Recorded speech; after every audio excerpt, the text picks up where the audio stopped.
ବନ୍ଧୁଗଣ 29 ମାର୍ଚ୍ଚ 2025 ଅର୍ଥାତ୍ ଶନିବାର ଦିନ ହେଉଛି ମଧୁ ଅମାବାସ୍ୟା ବା ଚୈତ୍ର ଅମାବାସ୍ୟା।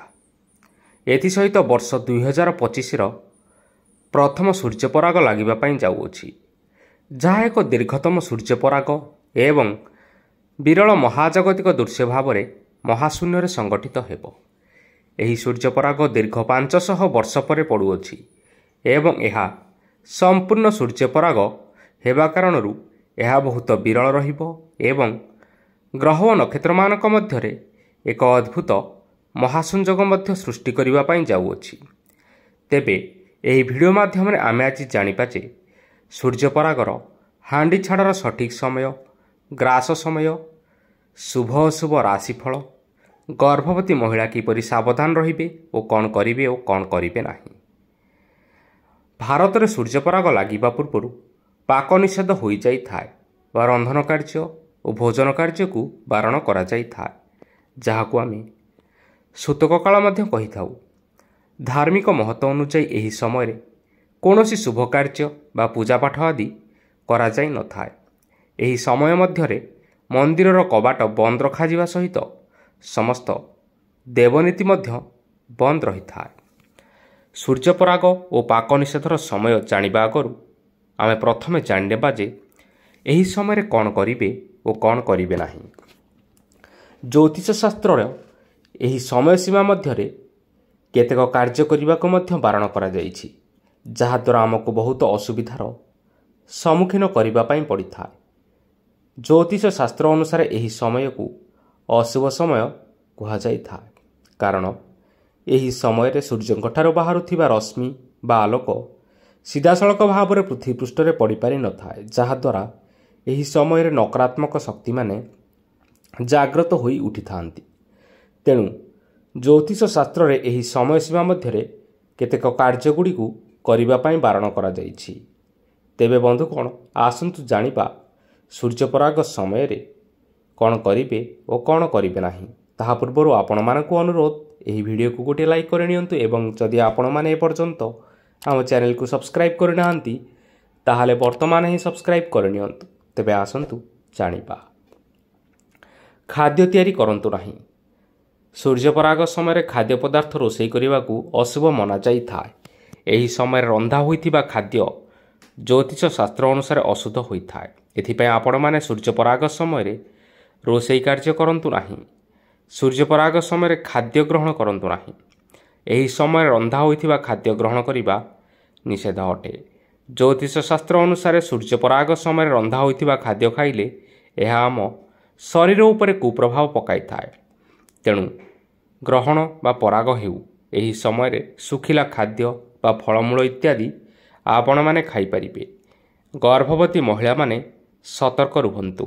ସୂର୍ଯ୍ୟପରାଗ ସମୟରେ ଯେଉଁ ମହିଳାମାନେ ଗର୍ଭବତୀ ଅଛନ୍ତି ସେମାନେ ଘର ବାହାରକୁ ଯିବାକୁ ନିଷେଧ କରାଯାଇଛି। ସୂର୍ଯ୍ୟପରାଗ ସମୟରେ ଯଦି ସୂର୍ଯ୍ୟଙ୍କର କିରଣ କୌଣସି ବି ଗର୍ଭବତୀ ମହିଳାଙ୍କ ଉପରେ ପଡ଼ିଯାଏ, ତେବେ ତାଙ୍କର ଗର୍ଭର ପ୍ରଥମ ଶିଶୁକୁ ଶାରୀରିକ ଦୋଷ ଲାଗିଯାଇଥାଏ, ଯାହା ଭବିଷ୍ୟତରେ ବହୁତ ବଡ଼ ସମସ୍ୟା ସୃଷ୍ଟି କରିଥାଏ। ତେଣୁ ଏହି ସମୟରେ ଗର୍ଭବତୀ ମହିଳାମାନେ ଘର ବାହାରକୁ ବାହାରନ୍ତୁ ନାହିଁ।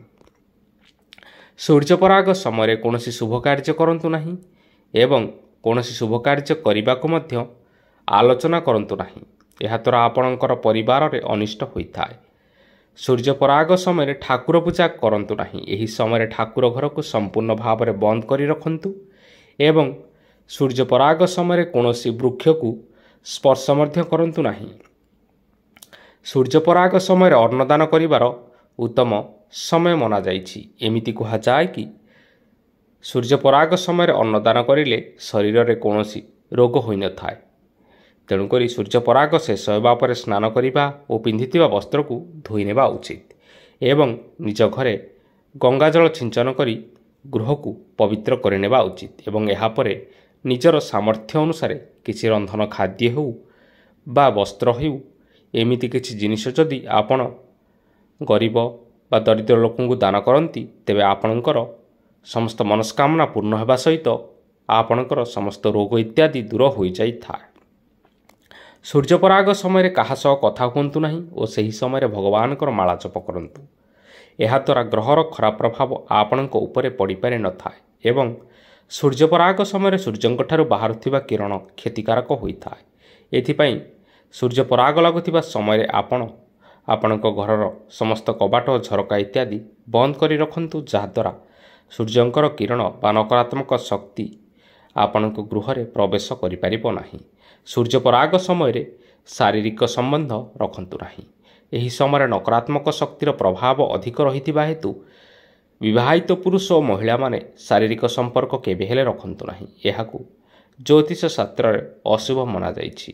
ଏହାଦ୍ୱାରା ଆପଣଙ୍କର ସମ୍ପର୍କରେ ଫାଟ ସୃଷ୍ଟି ହୋଇଥାଏ ଏବଂ ଏହାର କୁପ୍ରଭାବ ଆପଣଙ୍କ ସନ୍ତାନମାନଙ୍କ ଉପରେ ମଧ୍ୟ ପଡ଼ିଥାଏ।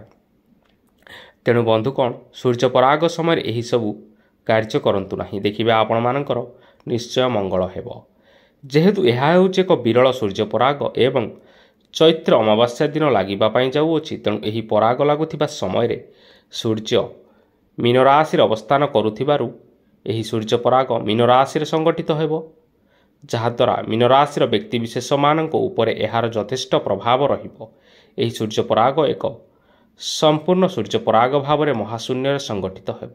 ଏହି ସୂର୍ଯ୍ୟପରାଗର ପୂର୍ଣ୍ଣ ଅବଧିକାଳ ରହିଅଛି 3 ଘଣ୍ଟା 53 ମିନିଟ୍ ଏବଂ 2 ସେକେଣ୍ଡ।